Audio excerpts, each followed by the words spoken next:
still working. Best spell in the industry. So, recession is coming, and this is the perfect time to be loading up on Bitcoin. And why do I say that? Well, let's talk about what is being talked about today and what we have to look forward to. Hold on, Bitcoin.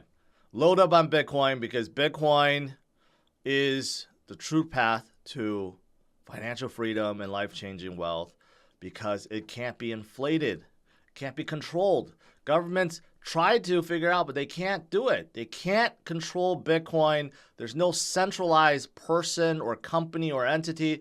It's not even controlled by any country. That's what makes Bitcoin different than every other fiat on the planet. It's totally decentralized, not governed by any individual, and you can't just say, oh, I want to print 1 trillion more Bitcoin. You can't do it. No one could, right? That's why it's different. That's why more and more people are loading up on Bitcoin, because it's the best store of value that we have today. The ultimate store of value and the ultimate network, right? It's really that simple. Now, a lot of people are thinking that Bitcoin will continue on. Bitcoin mining difficulty skyrockets. Why do you think it's skyrocketing? Because the miners, they're not going away. In fact, the miners are getting help now, because look at this. Texas bill will boost accountability. Oh, no, I thought this was an article about mining. But there's a lot of states recently, including Texas, Arkansas, New Jersey, that makes it a law. They made it a law that you have a right to be mining Bitcoin, right? So that's in the U.S. But across the world, everyone else, all the Bitcoin farmers, the miners, continue to increase their hash rate because they know this is the way. Why would you ever stop mining Bitcoin? It's so scarce and only getting scarcer. This is the time to be mining as much as you can, because later on, it'll be infinitely harder to find Bitcoins. Okay, so they're not going away. And then I already showed you guys this. Texas is being they're kind of leading the way, pro-Bitcoin, pro-crypto. Boost accountability of crypto exchanges, right? But, Bitcoin is being adopted, not just Bitcoin, crypto is being adopted worldwide, not just in the US. Worldwide, we are hearing that more and more, and it's not going to stop. Now, as for short-term price movement and stock money, I got to give Stock Money Lizards, I got to give him props for this, because he showed a chart like this days ago. And I'm like, it may happen, it may not happen, but it did happen. He was predicting that Bitcoin was going to fall to previous levels, like where we are right now, before it starts bouncing up.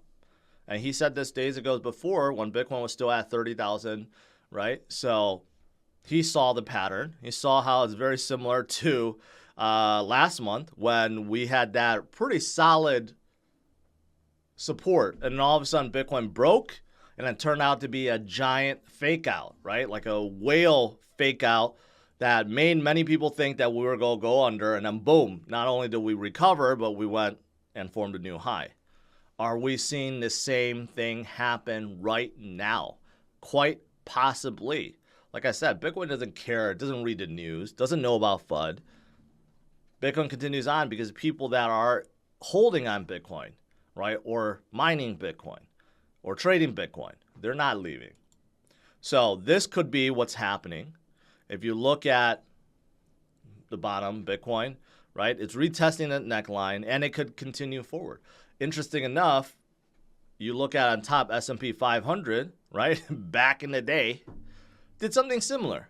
So there's a lot of patterns, right? You know that there are a lot of whales and institutions that like to manipulate the market. It's hard to tell sometimes, but sometimes when you see these kind of patterns and how they're so similar, it makes you wonder if this was the plan all along, right? But long term, this is what we have to look forward to. Every single cycle, Bitcoin forms a new high, also forms a new low, a higher low, I should say, right? Even though you have periods where it's very scary and it sucks. Okay, look at after number 1, and then after number 2, and after 3, after 4, right? We have long extended periods where it sucks. It's called crypto winter. We're out of crypto winter. We're starting the new bull cycle.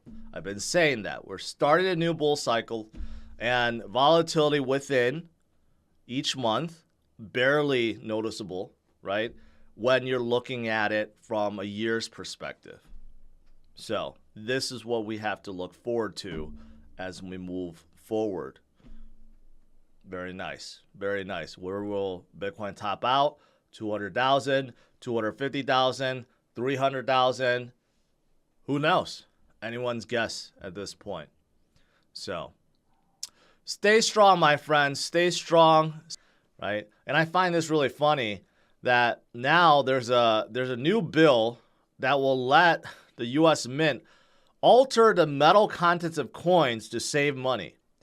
So I don't know exactly how much this is going to save, but I'll tell you this is not going to counter the trillions that will be printed in the future, okay? This may save $1 billion or $2 billion or whatever it is, but it's not going to counteract the trillions that have been printed and trillions more that will be printed each and every year. So that's why I find stuff like this really funny.